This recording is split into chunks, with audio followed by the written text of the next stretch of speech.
नज़ीर साहब, आप इस सारे मामले को कैसे देख रहे हैं कि इस तरह उस्मान डार का यूँ अचानक मंजर आम पर आना और फिर ये सारे इल्ज़ामात लगाना, और क्या लग रहा है आपको कि पीटीआई के लिए कितना बड़ा सेटबैक है? और दूसरा यही सवाल, जैसे रजी साहब ने अभी भी कहा कि बहुत से लोग और भी पाइपलाइन में हैं, क्या कहेंगे आप?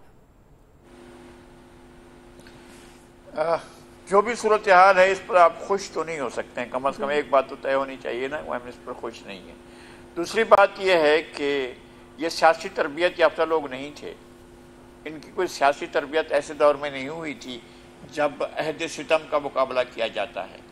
जनरल ज़िया के दौर में हमने देखा था सैकड़ों नहीं हज़ारों की तादाद में, एक वक्त ऐसा था कि पाकिस्तान में कैदियों की तादाद 48,000 थी। 48,000 लोग गिरफ्तार थे। शाही किले के तहखाने भरे हुए थे और तहखाने में जिसको डाला जाता था उसको मादरजाद कर दिया जाता था, उसके कपड़े ले लिए जाते थे और वो सारे जो घूम रहे होते थे वो बगैर लिबास के घूम रहे होते थे और उनके साथ टार्चर रोजाना होता था। और जिन लोगों को, जो लोग भी रहे हैं टार्चर सेलों में, उनका आप देख लें कि उनकी क्या सूरत हाल थी। लोगों ने कोड़े खाए, कयूम निजामी ने कोड़े खाए, जहांगीर बदर ने कोड़े खाए, मसरूर एहसन को कोड़ों की सजा हुई और मैं बहुत से लोगों के नाम बता सकता हूँ। हमारे साहबियों ने कोड़े खाए। मैंने वो लोग देखे हैं, सुने हैं, उनको सुना है। हर कोड़े पड़ने पर वो जोर से नारा मारते थे, जिए भुट्टो। मैंने खुद सुना था लोगों को इस तरह के कोड़े खाते हुए और हर कोड़े पर नारा लगाते हुए। वो भी लोग थे जिनकी बेइज्जती, तौहीन, तजलील, तहकीर की गई। वो लोग भी थे जिनको बुरी तरीके से तशद्दुद का निशाना, वहशियाना तशद्दुद का। नवाब शाह का एक शम्स था कारकुन, उसको जब कोड़े मारे जा रहे थे तो कोड़े खाने के बाद वो रक्स करता हुआ वहां से चला और जिस जगह पर कोड़े मारे जाते, टिक से बाहर आने के बाद उसने रक्स शुरू कर दिया और रक्स करते हुए वो वापस गया।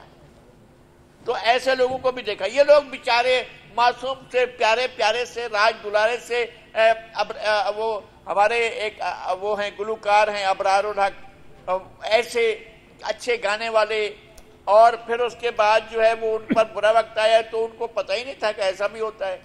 उनको तो पता ही नहीं था और उन्होंने इन तमाम चीज़ों के बारे में सोच भी नहीं रखा था। वो समझ रहे थे कि जनाब हमारे खान को कोई हाथ ही नहीं लगा सकता। खान ने यह तासुर लिया हुआ था कि मैं सुपरमैन हूँ, मैं जो हूँ, मेरे जैसे तो मुकाबले में नहीं है। ये नेटशे ने जिस बंदे को अपना बनाया था सुपरमैन, वो मैं हूँ। और खैर शायद वो ये भी समझ रहे थे कि अल्लामा इकबाल का शाहीन भी मैं हूँ। तो वो तो शाहीन नहीं थे, वो सुपरमैन भी नहीं थे, वो कुछ भी नहीं थे। जब तक उन्हें बनाया जाता रहा बन गए, और जब हटाया गया है तो अब आराम से बैठे हुए हैं और ये कहते हैं कि मुझे इस जेल में नहीं उसी जेल में ले जाओ। वहाँ कुछ बेहतर सहूलतें हैं, यहाँ सहूलतें नहीं हैं। अभी तो किले में नहीं गए ना।